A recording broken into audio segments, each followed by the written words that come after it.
आपका रिएक्शन चाह रहा हूं बजट पे, और ये मार्केट ऐसे क्यों रिएक्ट कर रहा है एकदम से? आपका क्या टेक है इस पर? जी, मेरा टेक एजुकेशन पे है। मैं एसोचैम की एजुकेशन नेशनल एजुकेशन काउंसिल को चेयर करता हूं और शोभित यूनिवर्सिटी का चांसलर हूं।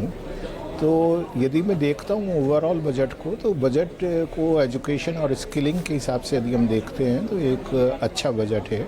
बहुत सारे नए इंस्टीट्यूशंस की बात की गई और सबसे इम्पॉर्टेंट इसमें एजुकेशन टू एम्प्लॉयमेंट कमेटी की बात कही, जो मुझे लगता है ये नेशनल कमिटमेंट भी है जिस पे हम सब लोग बात कर रहे हैं। और इसमें जो बहुत इम्पॉर्टेंट चीज़ मैं देख पाया वो ये है कि ये बजट मुझे ग्लोबल बजट नज़र आता है। लोग इसे पॉलिटिकल बजट भी कह रहे हैं, लेकिन मुझे ग्लोबल बजट नज़र आता है। यूरोपियन यूनियन के साथ जब हम पैक्ट करते हैं, तो यदि आप इसमें देखें तो इसमें एजुकेशन में क्या बातें की गई, इसमें बायोफार्मा की बात की गई, नेचुरोपैथी की बात की गई, योगा की बात की गई, आयुर्वेदा की बात की गई, पैरा मेडिकल की बात की गई, उन सुविधाओं को बढ़ाने की बात की गई है।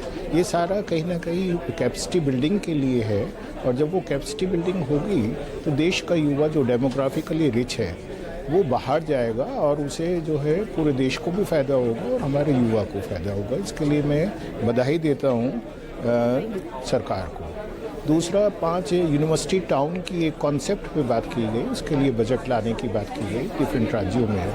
तो ये एक अच्छा प्रयास है, क्योंकि एजुकेशन और स्किलिंग इंफ्रास्ट्रक्चर सेंट्रिक है, चाहे वो डिजिटल इंफ्रास्ट्रक्चर है या फिजिकल इंफ्रास्ट्रक्चर है।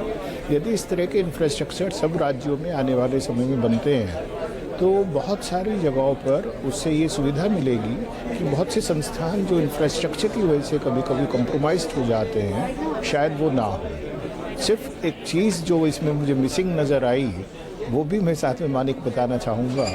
वो मुझे ये लगा कि जब हम यूनिवर्सिटी टाउन्स की बात करते हैं, बहुत सारे टाउन ऐसे हैं जिन्हें यूनिवर्सिटीज़ ने यूनिवर्सिटी टाउन में बदल दिया। और क्योंकि मैं निजी क्षेत्र को रिप्रेजेंट करता हूँ, तो निजी क्षेत्र में बहुत सारी संस्थाएं, बहुत सारी यूनिवर्सिटीज़ ऐसी हैं जो बहुत अच्छा कर रही हैं। पॉलिसीज़ का आना अच्छी बात है, लेकिन इसका इम्प्लीमेंटेशन हम कैसे कर पाएंगे ये हमें देखना होगा, क्योंकि पास्ट में ऐसा हुआ है कि बजट एस्टीमेट और रिवाइज्ड एस्टीमेट में बहुत बड़ा डिफरेंस नज़र आया बहुत सारी बड़ी स्कीम्स में एजुकेशन में।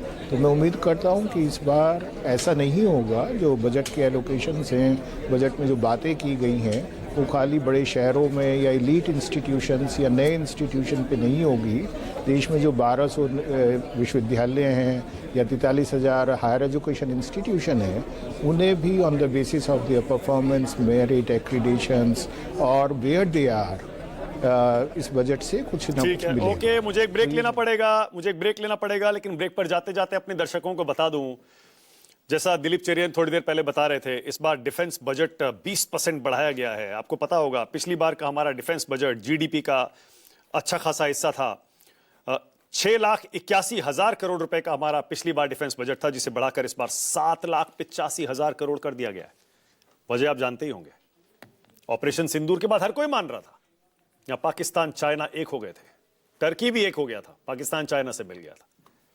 ऐसे में बजट तो बढ़ना ही था। इस पर विस्तार से और बात करेंगे। छोटा सा ब्रेक ले रहा हूं, फौरन लौट रहे हैं।